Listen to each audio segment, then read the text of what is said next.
Now I will preach the noble teaching of the Buddha. Silang Samadhi Banyacha Vimodija Anodara Anuboda Ime Dhamma Gautame Nayasasinam.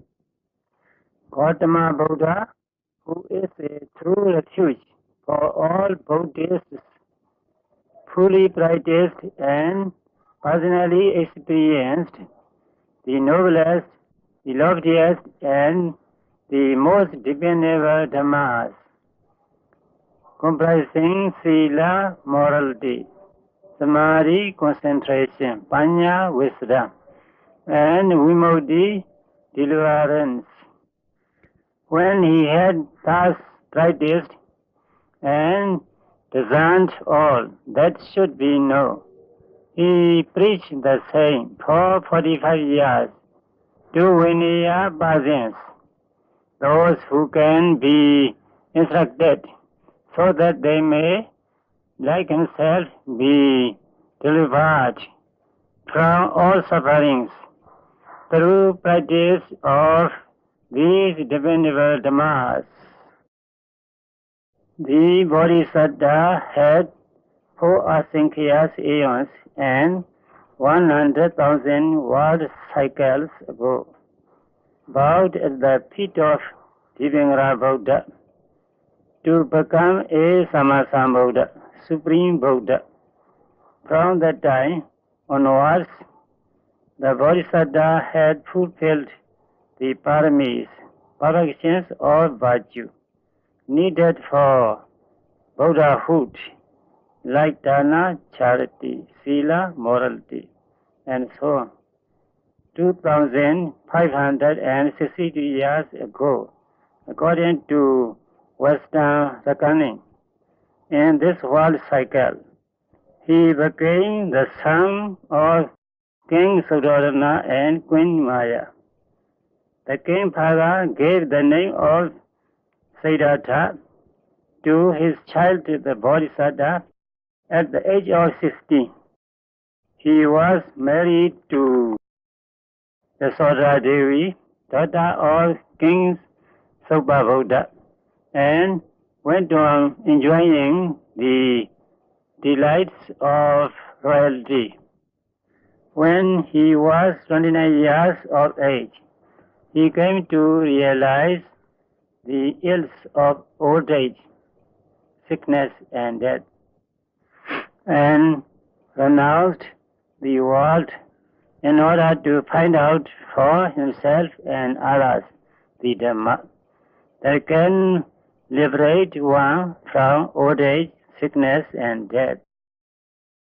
In his search for the Dhamma that frees one from old age, sickness, and death, the Bodhisattva practiced under the sage Alara, who had attained the 7 mundane jhana states, trances, or states of mental absorption, and another sage Udaka, who had attained all the 8 mundane jhanic states, and himself attained soon the same 7 and 8 jhanic states respectively.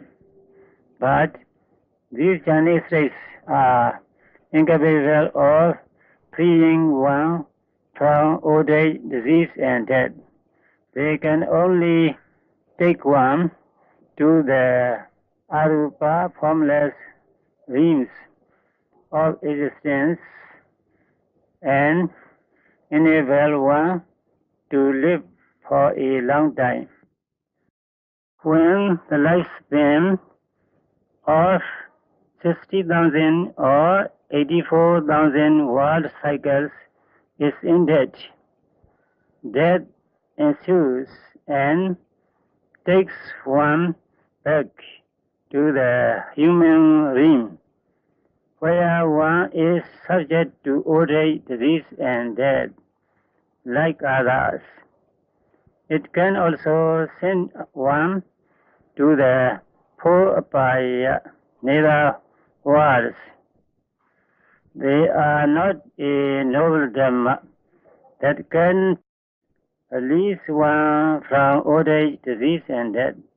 Thus, reflecting, the Bodhisattva gave up these mundane journey states and continued the search on his own for the noble Dhamma that would free one from old age, disease, and death.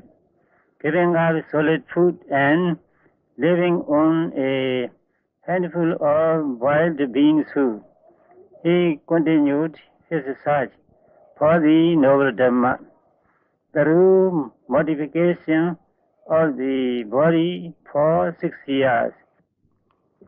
But he did not find it. Then he gave up this ascetic practice and resumed taking all such food as he should, and thus regained his strength, practicing anapana meditation, observing the in-breath and the out-breath. He attained the 4 Rupa jhana states. On the basis of these jhana states, he further attained other jhana states and the higher spiritual powers. Later on, he came to realize that old age and death are due to rebirth, which in turn is due to desire, clinging, and karma. Desire is caused by Vedana feeling, which is looked upon as pleasurable. If this Vedana is rightly seen as constantly arising and passing away, desire will no longer arise and will come to an end. If desire ends, clinging and pleasure-seeking karma will also come to an end. With the ending of karma, there will be an end of rebirth along with the suffering of old age and death.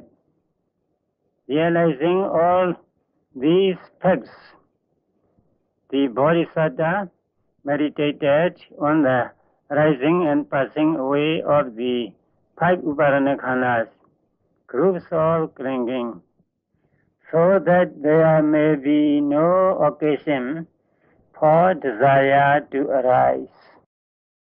Uparana khana means the psychophysical phenomena that become apparent every time one sees, hears, smells, tastes, touches, or thinks.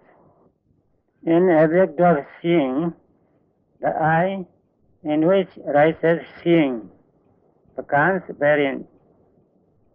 The physical object which is seen becomes apparent, and the seeing consciousness also becomes apparent.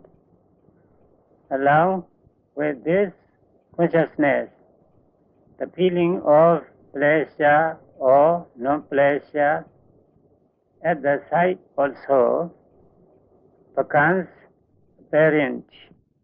The perception sanya of what is seen, the encouragement kirana to see, and the attention manasikara to the sight seen. All these also become apparent. Of these, the eye and the sight constitute Rupa khana, the aggregate of material qualities. These material qualities are also taken as permanent, pleasing, and as a living atta, substantial entity, and are clung to. Because of this clinging, the eye and the sight are called in Pali as Uparana Khanda. because of a similar attachment. The I consciousness, etc., are also called Vijnana Uparane Khanda, Vedana Uparane Khanda, Sanya Uparane Khanda, and Sankhara Uparane Khanda. In brief, the eye and the sight are rupa, material qualities. The consciousness of sight is nama, mental quality. There are only these two qualities, material and mental. These phenomena arise every time something is seen and at every act of seeing. They arise and pass away now and then.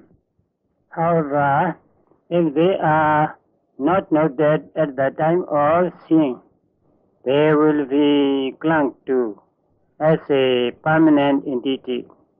Thus, through this manner of attachment and karmic act to achieve pleasure, rebirth arises. On account of rebirth, the sufferings of old age and death are undergone. If noting is made at every moment of seeing, the arising and passing away of the five upadana khandas will be realized and attachment removed. Thus, karmic act and arising of a new bhava existence will cease, resulting in the cessation of the sufferings of old age, disease, and death. In the same way, if the phenomena that arise at the moment of hearing, smelling, tasting, touching, and thinking are not noted, and awareness of the same is not there, new bhavas will arise and the suffering of old age, disease, and death will have to be gone through. If, on the other hand, the psychophysical phenomena that arise are noted and perceived rightly, the coming into being of new bhavas will cease. So also the sufferings of old age, disease, and death. Thus, reflecting on the arising and ceasing of suffering, the Bodhisattva meditated on the arising and passing away of the uparane khandas.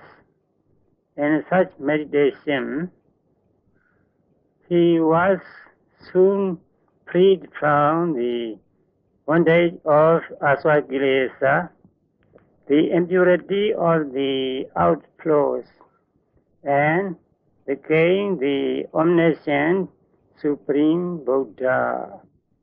So the Buddha preached thus, Tassa Panchasu Uparane Khandesu Uriya Bhayanubhasino Viharado Najira Seva Anuparaya Asvehi Chaitan Vimochi. This in brief is how the Buddha himself practiced so as to be free from sufferings of old age, disease, and death, etc., and realize the noblest dhammas of sila, morality, samadhi, concentration, panya, wisdom, and vimukti, deliverance. In this manner, did the Buddha himself realize the Dhamma, which is cessation of all sufferings, and preach it out of compassion to all beings, so that they might, like himself, come to know and experience the true Dhamma, which is cessation of sufferings. Initially, the Buddha preached this Dhamma to his 5 disciples, Kondinya, Vappa, Bhariya, Mahanama, and Asaji. Those 5 disciples were the ones who had attended on the Bodhisattva while he was for 6 whole years practicing the austerities, going without solid food and living merely on a handful of boiled bean soup. They had done so hoping that the Bodhisattva, who had shrunken to a mere skeleton of bones and seconds, would soon, today or tomorrow, attain Buddhahood. But when the Bodhisattva resumed the taking of solid food again, in order to be able to practice Anapana meditation, they had lost faith in him, reflecting how he could attain the noble Dhamma when he could not attain it, even while he was practicing austerity by abstaining from solid food. They considered that the Bodhisattva had deviated from the true path that would enable him to realize the noble Dhamma. Looking down on the Bodhisattva, thus, they had left him and gone to and been living in the Meghalaya forest, Deer Park, near Benares, 18 yojanas, 140 miles away from Bodh Gaya.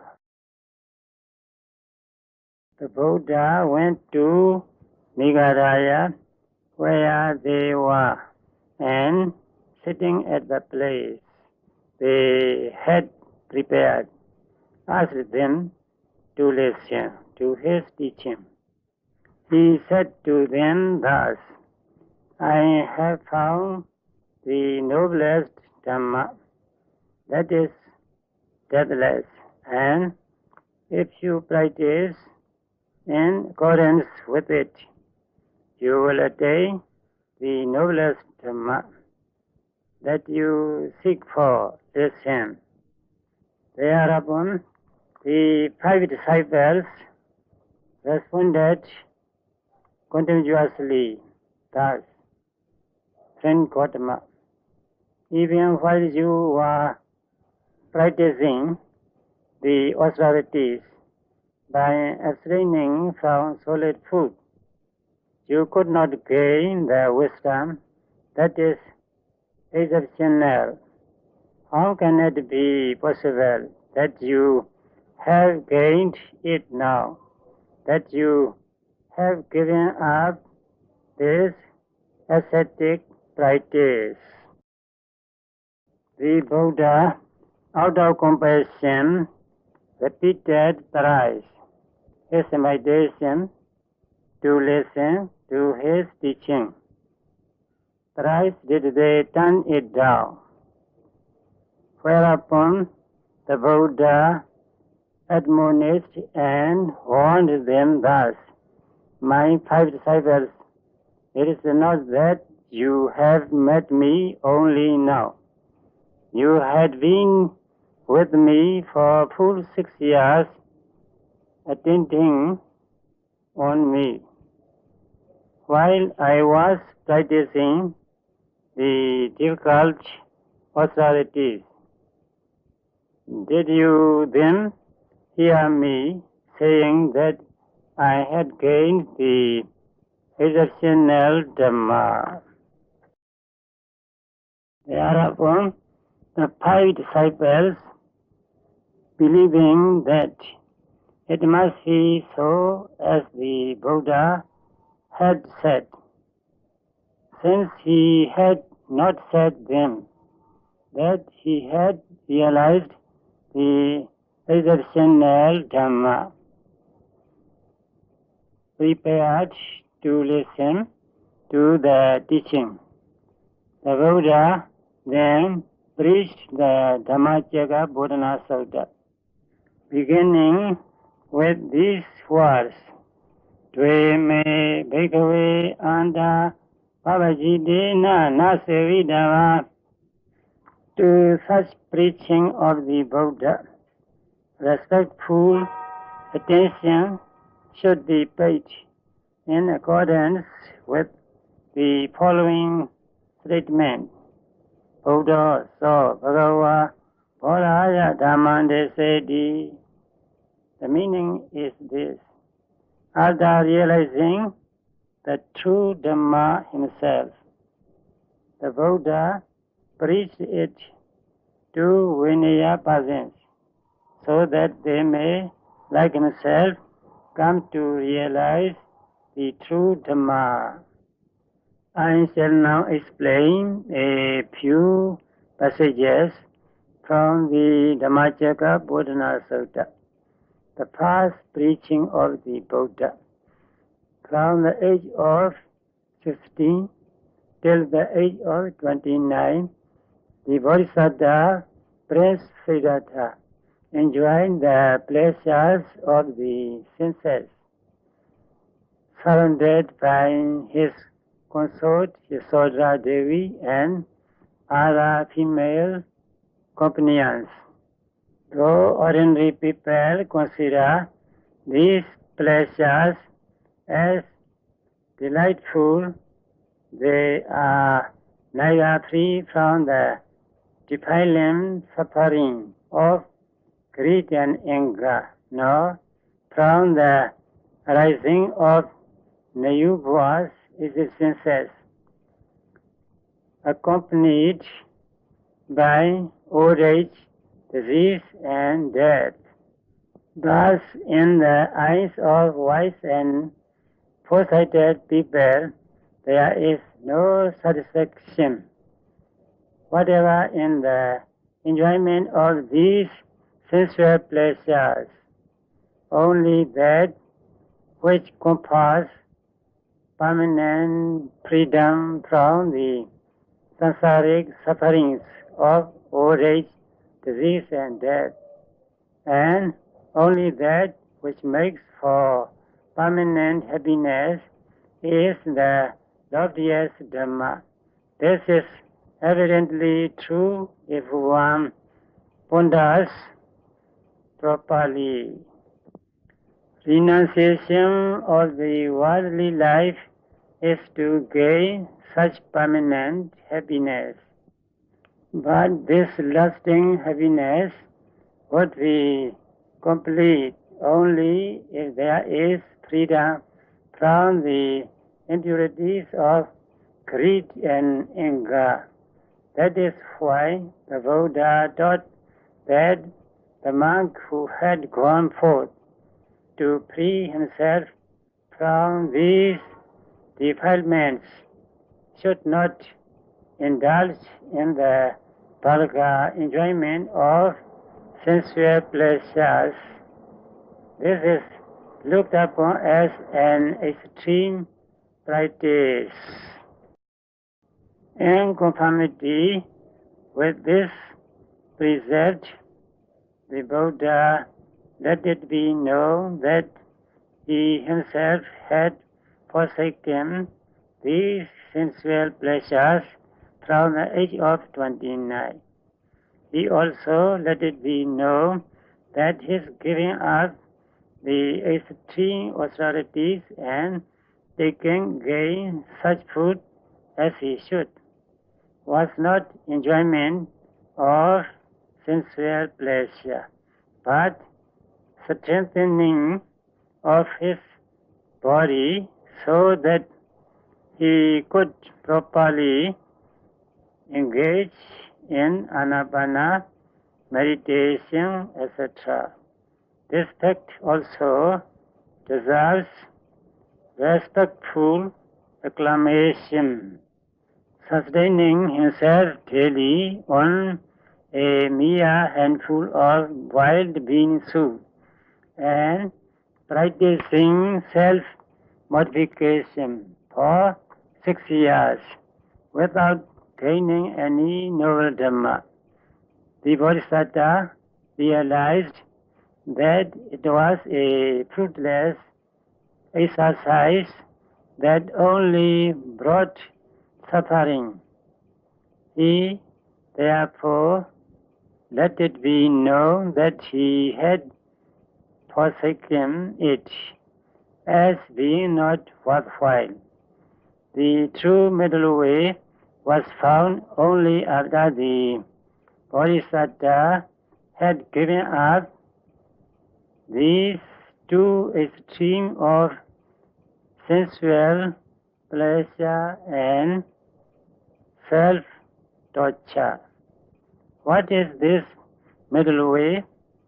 It consists of number 1, Samadhi, right view. Number 2, Samma Sankappa, right thinking or resolution. Number 3, Samma Vacha, right speech. Number 4, Samma Kammanta, right action. Number 5, Samma Ajiva, right living or livelihood. Number 6, Samma Vayama, right effort. Number 7, Samma Sati, right mindfulness. And number 8, Samma Samadhi, right concentration. All these 8 parts of the right path, Samma Vacha, Samma Kammanta, and Samma Ajiva, are Sila, morality, making us. If the 5 precepts are scrupulously observed, Sila Maganga is accomplished to a reasonable extent. But for full accomplishment, attainment of the Sadapati Magga is essential. That is why Sadapati Magga and Phala Attaina is described as Silesu Tripurakari. Person who is practicing with full accomplishment of morality, Samma Vayama, Samma Sati, Samma Samadhi, these 3 making us are Samadhi, concentration, making us. These making us are reasonably accomplished on the attainment of a jhanic state. But the accomplishment of these making us are really complete only on the attainment of Anagami Magga.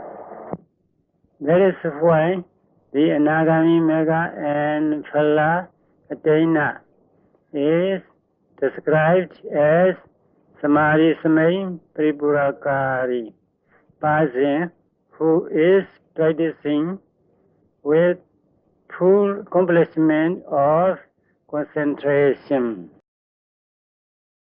Samadhi and Samma Sankappa. These 2 making us are Panya wisdom making us. While noting physical and mental phenomena which emerge on every act of hearing, seeing, etc. and on realizing they are arising and passing away, the Panya making us, along with the basic Sila and Samadhi making us, are developing.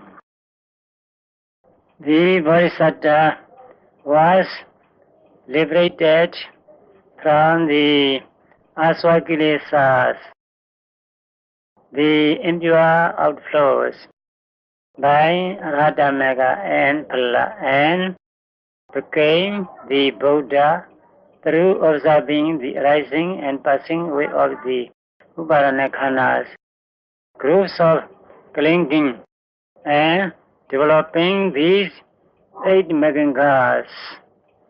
The Buddha himself found the right middle way called Majjhima Patipata by avoiding the 2 extremes and developing the 8 megangas, and taught the practice of this middle way, which is conducive to the opening of the eye of wisdom and to the attainment of wisdom itself, and so on.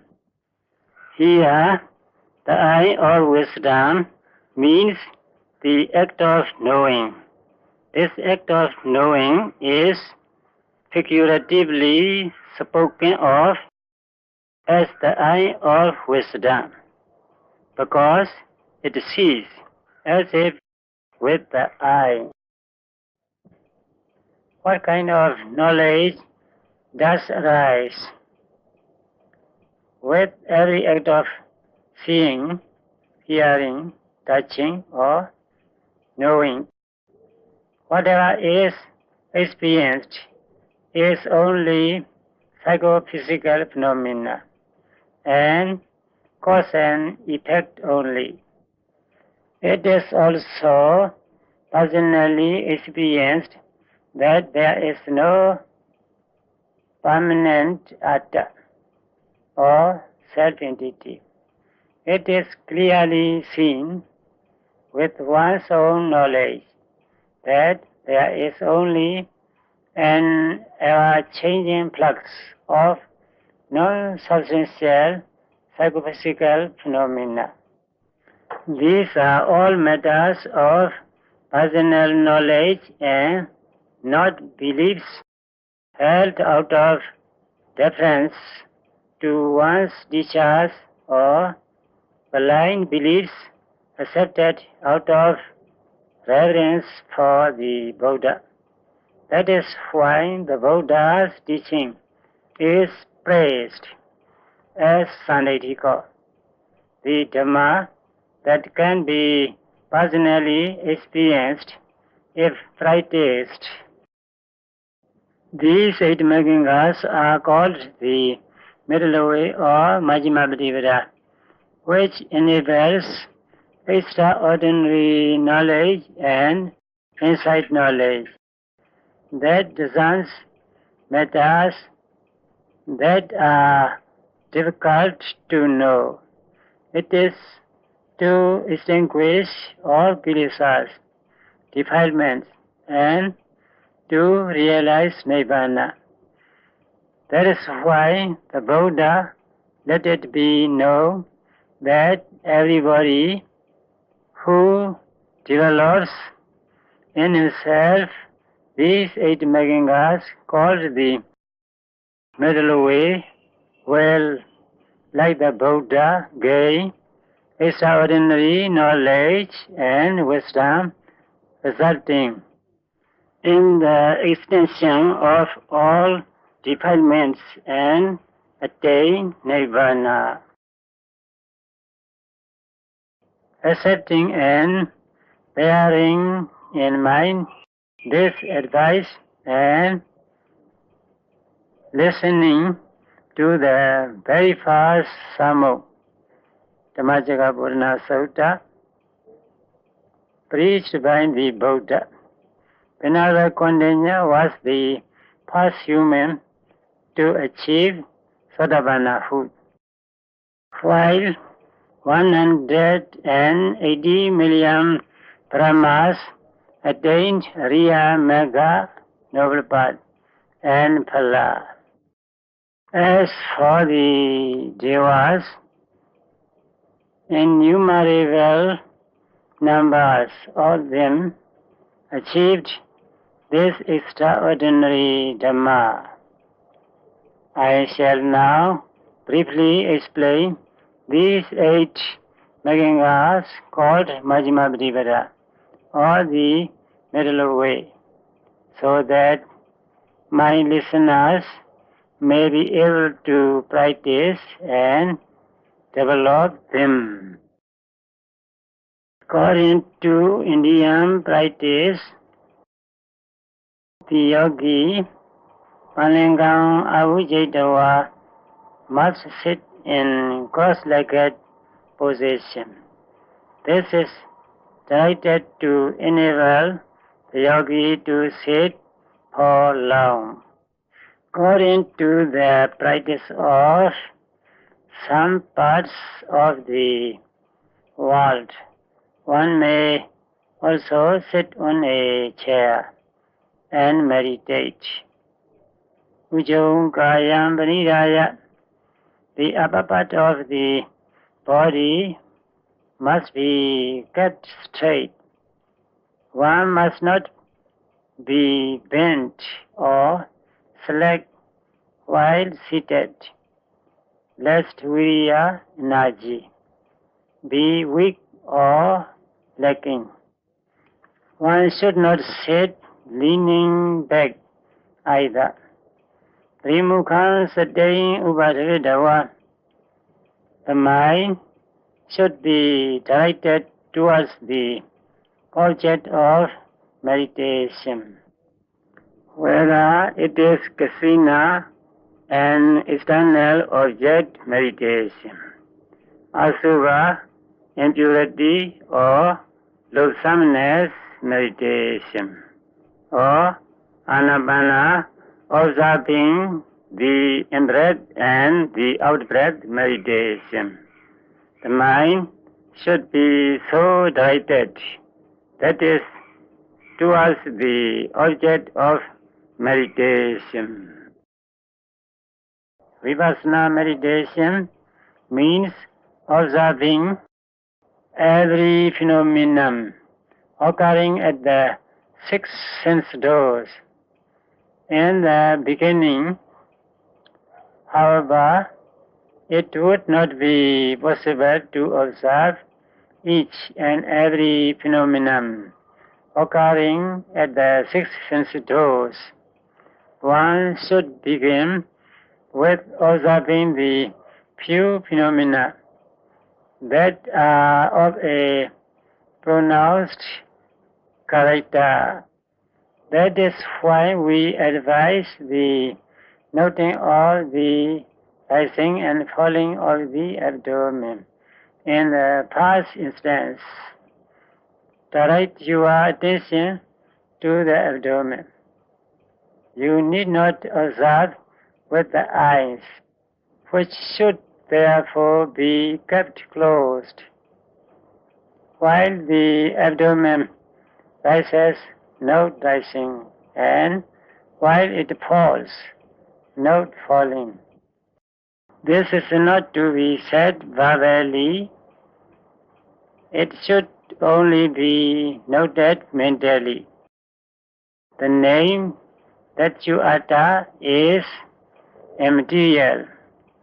What is needed is to be aware of the phenomenon as it occurs. That is why try and be continuously aware of both the beginning and the end of the rising as well as of the falling of the abdomen. This is observing the Vayodhatu element of motion as it manifests as tension and movement in the abdomen. While so noting, if a thought rises, it should be noted. This is called Caitanupassana, contemplation on consciousness. According to Satipatthana Desana teaching, after noting this thought, go back to the rising and falling of the abdomen. While noting thus, if pain or aching arises in the body, it should be noted paining. This is Vippassana, contemplation of feeling. Then back to noting the rising and falling. If one hears something, it should be noted, hearing. Then back to noting the rising and falling. This in brief is the method of meditation to be practiced for about 2 minutes. Well, let us meditate in this manner for 2 minutes. The 2 minutes are over. Within every minute, 50 or 60 acts of noting are possible. In each act of noting, the Dhammas comprising the 8 Megangas are taking place. This is how they take place. The effort to note is Sammavayama, right effort. The act of mindfulness is Sammasati, right mindfulness. To remain concentrated on the object of mindfulness is Samma Samadhi, right concentration, right effort, right mindfulness and right concentration. These 3 are Samadhi Megangas. Rightly knowing the object noted is Samadhi, but when one begins to practice noting thus, this right knowledge is not so evident. Later on, the knowledge becomes evident that there are only mind and matter with every act of noting. Because of the desire to move, motion occurs.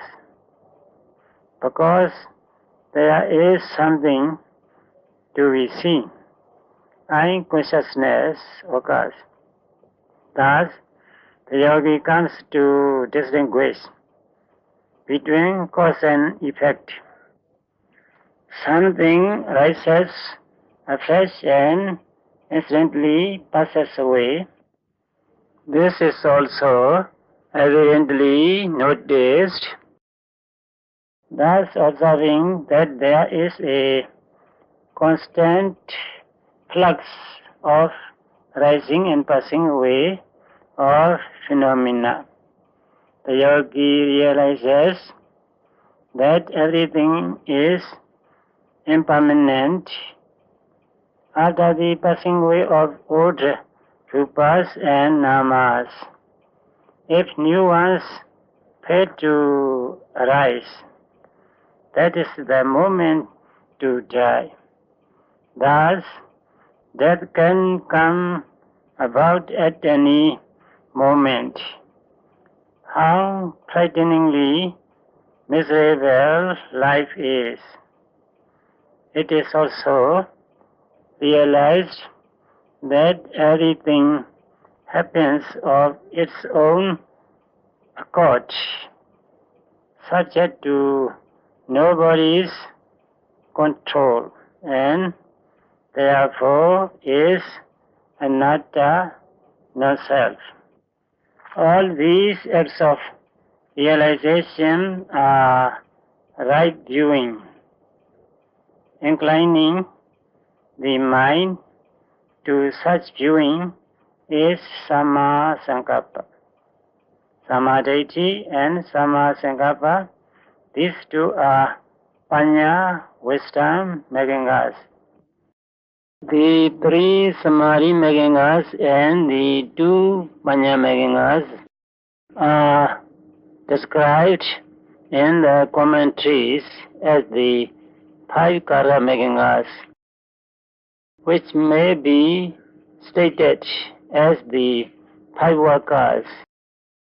In worldly life, where a job can only be finished by five workers as a team, it needs to be done by them unitedly in harmony. In the same way, these five mangas are in harmony with every completed act of noting and knowing.